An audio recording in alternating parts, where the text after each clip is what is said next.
Jaha, nyt saattekin nähdä mitä tehdään tämmöiselle tuotteelle, missä on sit nollakohat ollut vähän pielessä ja tuo teksti ei olekaan ihan keskellä, niin kuin huomaatte. Tämähän on hyvin simppeli homma. Tästä me puretaan ensin tuo keskinappi pois, että saadaan nämä osat irralleen ja heitetään sitten tuo isompi osa ensin tuohon pöydälle ja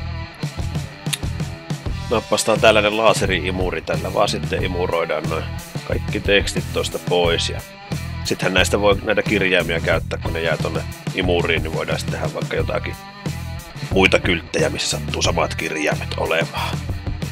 Tälleen vaan imarsaan kaikki talteen tosta noin. Sama toimenpide tehdään sitten tälle toiselle osalle ja se on nopeasti tosta vedetty. Tää on tosi näppärä laite kyllä. Saa tyhjennettyä. Sen jälkeen otetaan hiomapaperi, tän kun ottaa väärinpäin käteen, niin sillä saa tolleen karhennettua sitten, että hinkataan noin nurkat tolleen vähän karheammaksi, että saadaan tarttumapintaa siihen sitten.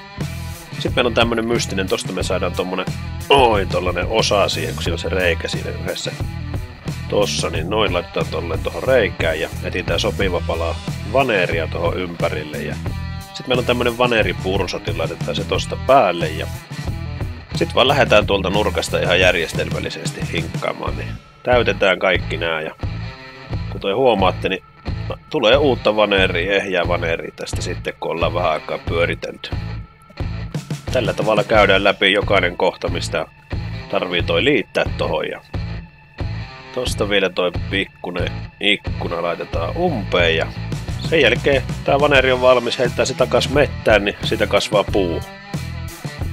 Sitten pistetään toi muovinen keskinitsku vielä tohon tällaiseen muovi-imuriin ja sitten me imuroidaan se tollaiseksi kiinteäksi valkoiseksi langaksi, joka sitten kun saadaan kilon rulla täyteen, niin lähetetään sitten tonne tukkurille tai Kiinaan mihin ikinä.